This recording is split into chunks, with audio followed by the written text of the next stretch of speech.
T-Dog, J-Boy, and me, I'm Lugs. Our pride and joy is pumping our mugs. Be careful, kids, it could get rough. We're flipping our lids on sports and other stuff.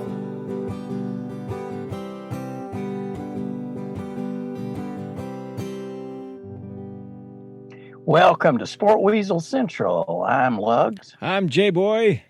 And I'm T-Dog. Yes, we are the Sport Weasels. Here's our headlines today. No long-term deal for Dak. Should Tiger retire? Don't look now, but MLB starts this week. NFC South preview, Sport Weasel style. We'll do that too. With the franchise tag in place and no long-term deal, is it time for the Dak sweepstakes? Reports have early leaners for Dak as follows. Are you ready? The Colts, Bears, Vikings, and Chargers. Our crack team checks in. Can you win with Dak, and do you want him? Well, I would say you would want him, but, you know, when you look at his stats, they aren't stellar, really. I mean, his first 4 years are a lot like his backup quarterbacks, Andy. So I don't know that he's yet proven himself. Last year, they had a massive good team, and they have a good team this year. But last year, they scored more points, I think, than any team around not to have a better record than 8-8 or whatever it was. It was pretty flat. So go ahead, T-Dog. Take it. I would say that record was more indicative of the defense than primarily what he was doing on offense. Offense, I mean, like you said, maybe they kind of put the training wheels on him the first few years because he was a fourth-round pick. But, again, just to give Mississippi State to number one ranking overall, that had never happened. And and if you go back and look, a lot of his teammates are not playing in the league. It was very indicative of him carrying that team as a leader, right? He was leader. Yeah, so I think it's one of this thing's interesting to me because I guess the sticking point was Cowboys wanted a 5-year deal. It's not that I don't think Cowboys don't want him. It came down to supposedly Cowboys wanted a 5-year deal. He wanted a 4 because obviously he lost so much money in the first 4 years, because I think with the franchise tag, he's making 7 times what he made in the first 4 years of his career. He's making like 30, 31, 32 million, right? 31.4. So this year. And is that guaranteed? That is guaranteed. Well, that's a good lick. Now, to be fair to the first point that J-Boy pointed out, there's only been 2 other quarterbacks to be franchise tagged. Do you all know who they are? No. Yeah, absolutely. Well, I'm just saying history kind of shows, to go to J-Boy's point, like he's probably on the way out because it was Kirk Cousins who got franchised twice and then went to Minnesota out of Washington. Yep. And then Drew Brees, his last year was San Diego. So it does feel like this could be the last year because I doubt they'll, with COVID possibly affecting the cap, I doubt they'll franchise him again. So how do you feel about this Colts, Bears, Vikings, Chargers, one of those teams? They kind of make some sense. The Bears? Could they finally get a quarterback? Well, this is the interesting thing. Could be fun. It depends on where they draft and obviously a lot of things up in the air. If they don't have a shot at getting those top 3 quarterbacks, then yeah, why don't you take a shot on Dak? Colts make a lot of sense, I really think. The other ones, San Diego, they drafted a first-round quarterback. Who was the other one? Was it 4 teams? Chargers, Vikings, Bears, Colts. Vikings, why would they go for him? Yeah, why would they leave Kirk? Well, Cousins is renewed, but only through 22. Next year's already 21. You trade Cousins and eat some money, I guess. Well, to be fair to your point, too, the Vikings, I mean, it's not an unkept secret as much success as they had. Zimmerman's not a lame duck, but he's kind of on the precipice. Yeah, the window's closing down a little bit. And so's the front office. The Venetian blinds are coming down. Yeah. I think the Colts are the best bet. Yeah. And I think after that, the Bears, just because those other options, I still don't think are realistic. Because we know Rivers is a 1-year wonder, right, at Indy, pretty much. Probably. So, but I the think one he's thing, strong enough to last a little longer than 1 year, but, Yeah. take him year by year because he's never been injured that badly throughout his career. no. And look, I love Dak, and I think he should get paid. But supposedly the Cowboys offered him $35 million per year and over $100 million guaranteed, and he turned it down. Dang.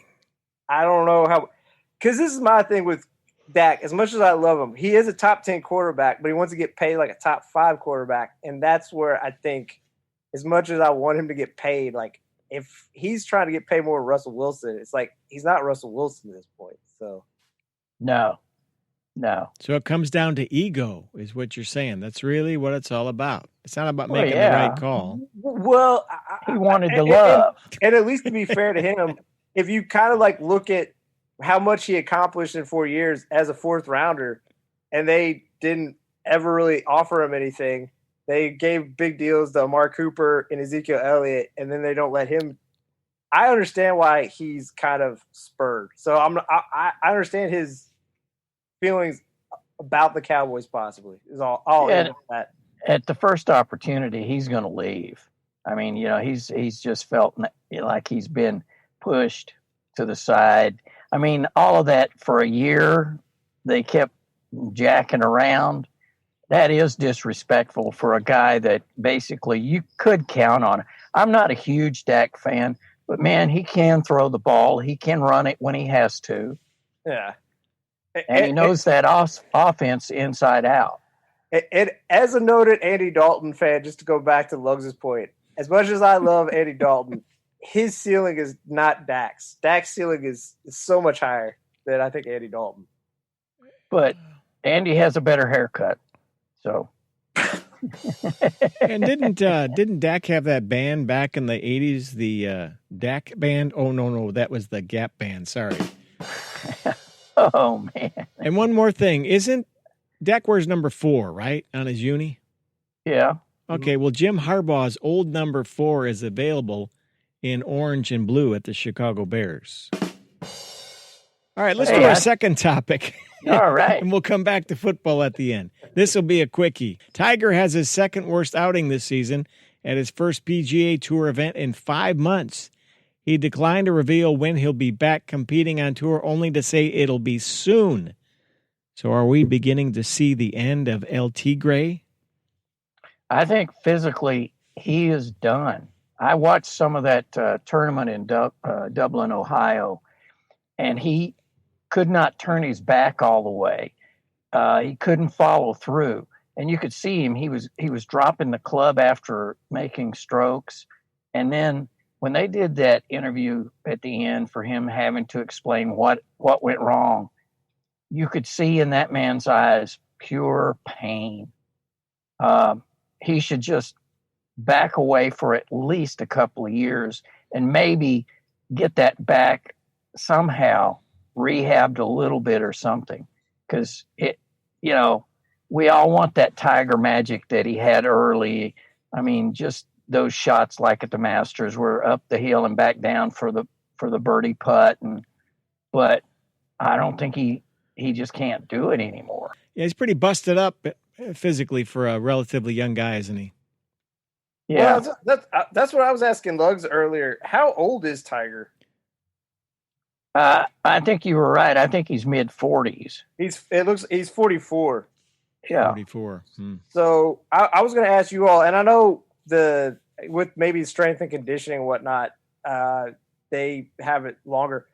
What was the age of like Nicholas when he retired, or he went on? He was like around 50 or so. Oh, okay.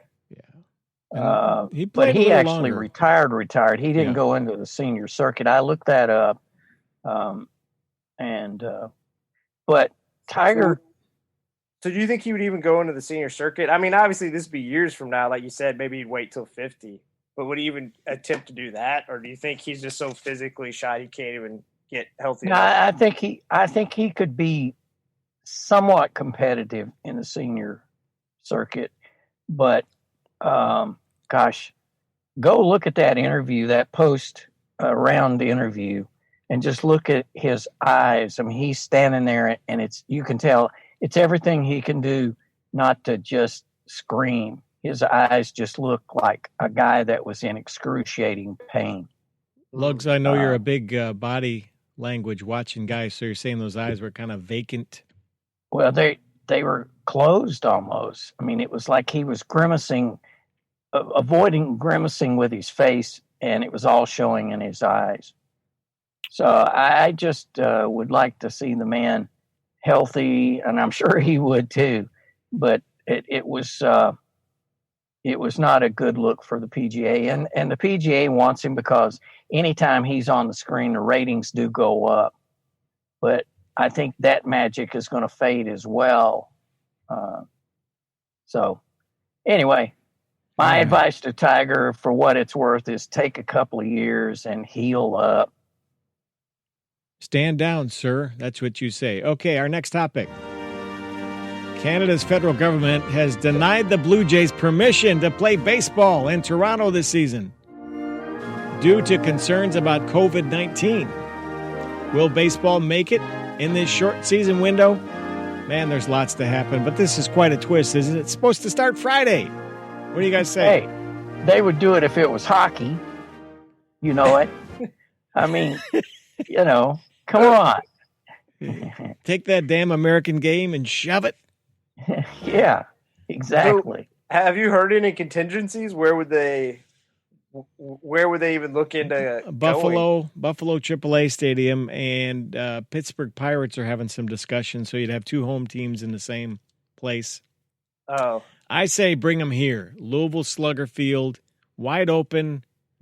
Let's do it. That's our using it. Let's do it. I mean, yeah. To get a little maybe warmer weather than they're used to. Right. Toronto, I don't know. Maybe that's not accurate. It's accurate. It's a dome stadium. You're right. Rogers Center. You could import enough Molson to keep them happy. So, Labatt's. Oh, hey, Labatt's. Wait a minute, Labatt's. Get it? Oh. All right, let's get off of that, shall we? Baseball probably won't happen anyway. 13 minutes past the hour. The Falcons, Saints, Panthers, and Buccaneers. After a pretty good dose of extreme makeover, it's a whole new division. Can Mr. Brady's bunch win easily? Or is there a cool breeze coming out of New Orleans? And what about Teddy B H2O? It's going to be fun. Asterisk, if we have football. What do you think? The NFC South. I think it's got more storylines than any other, combination of conferences, man. It's wild. I like it. And let's let Professor Pigskin T-Dog tee off. All right. I'll go with, again, trying to break down these divisions, not maybe exactly team by team, but just like big check marks. So I'd ask you all, who do you have as the best coach in the NFC South? Bruce Arians for me, I guess. What? I mean, I like Mr. Kango. No risk it, no biscuit, but I forgot about that no risk it, no biscuit thing. Oh my God. I know what you're gonna say. Yeah, it's because it's the right answer. But he's a hateable guy. Sean Payton? Yeah. Come on. What's hateable about it? Do we have to bring up the NFC Championship game and all 2006? that crap? Yes. Bounty Gate, all of that. Oh, you're talking about the Vikings. I thought you were talking about all the way back to Chicago when they lost. Cheaters, man. Cheaters. Go ahead. Okay. Well, only I could be wrong. The only head coach to win a Super Bowl in that division. Yeah. Two have lost. Well, I take that back. One lost and one actually won as an OC. Bruce Arians did for the Steelers. But there's teams made 8 playoff appearances, has a 62% winning